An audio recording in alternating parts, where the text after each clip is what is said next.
ومن أحسن قولا ممن دعا إلى الله وعمل صالحا وقال إنني من المسلمين। আসসালামু আলাইকুম রহমতুল্লাহ বারাকাতুহু। আমাদের একজন ভাই প্রশ্ন করেছেন যে ওনার মেয়ে বালেগ হয়েছে, তো এখন তো রোজা রাখা ফরজ, তো স্কুলের কারণে হয়তো অনেক সময় টায়ার্ড হয়ে যাবে, স্কুলে ভালোভাবে হয়তো সেটা পড়াশোনা করা এটা কঠিন হয়ে যাবে, যে কারণে স্কুল থেকে হয়তো নোটিশ দিতে পারে। তো এই অবস্থায় রোজাগুলো এখন যদি ছেড়ে দেয় দিয়ে পরবর্তীতে কাজা আদায় করে ছোটো দিনগুলোতে, এটা চলবে কি না বা কী কাফারা দিতে হবে? না, এই সুযোগ নেই। আপনার রোজা পরিত্যাগ করা, রোজা ছেড়ে দেওয়ার এই সুযোগ নেই, কারণ রোজা ছেড়ে দেওয়ার যে সমস্ত কারণ শরীয়তে বর্ণিত হয়েছে তার মধ্যে এগুলো নেই। স্কুলে পড়া বা আপনার পরীক্ষা, এই বিষয়গুলো নেই, বিধায় তাকে রোজা রাখতেই হবে। এখানে রোজা ছেড়ে দেওয়ার কোনো সুযোগ নেই, এবং এক্ষেত্রে আপনাদেরকে সজাগ হতে হবে।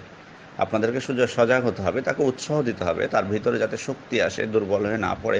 এবং এটা যে আল্লাহ তাআলার পক্ষ থেকে ফরজ একটি বিষয় এবং এটা যে করতেই হবে, সেটা তার মধ্যে আপনি যখন ঢুকিয়ে দেবেন, সেটা তখন তার জন্য এতটা ইয়ে হবে না। কিন্তু যখন আপনারাই মানে ইয়ার মধ্যে থাকবেন, কনফিউশনের মধ্যে বা ইয়ার মধ্যে, তখন তো তার আরও দুর্বলতা চলে আসবে।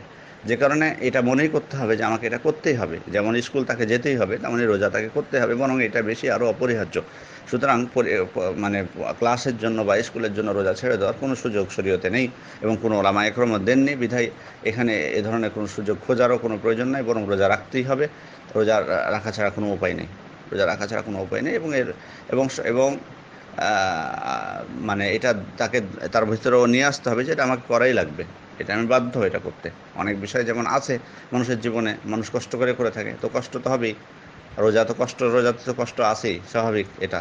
তার থেকে আরও কত মানুষ কষ্ট করতেছে, তারপরেও রোজা করতেছে। তো এটা মেনে নিতে হবে। সব কিছু সবসময় এত আরাম-আয়েশের মধ্যে চাইলে কিন্তু হবে না। এই জিনিসটা কিন্তু আমাদেরকে মনে রাখতে হবে সবাইকে। আমরা কিন্তু সবসময় আরাম-আয়েশটা এতই আমাদের জীবনে আমরা ধরে নিয়েছি যে সব ক্ষেত্রে আমরা মানে একটু কষ্ট করতে রাজি না। অতএব এইভাবে কষ্ট যে করতে হবে, জীবনটা যে কষ্টের, ইবাদতগুলো যে কষ্ট করে করতে হয়, এটা আপনারা আপনাদের সন্তানদেরকে ছোট থেকে এটা গড়ে তুলতে হবে। তাহলে এই জিনিসগুলো আর তাদের মাথায় আসবে না যে এটা ছেড়ে দেওয়ার কোনো সুযোগ আছে কিনা, এই জিনিসটা যাতে মাথায় না আসে।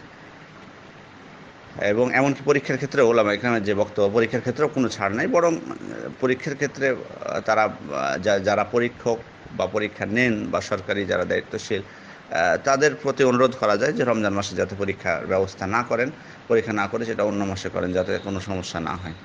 আসসালামু আলাইকুম রহমতুল্লাহ বারাকাতুহু।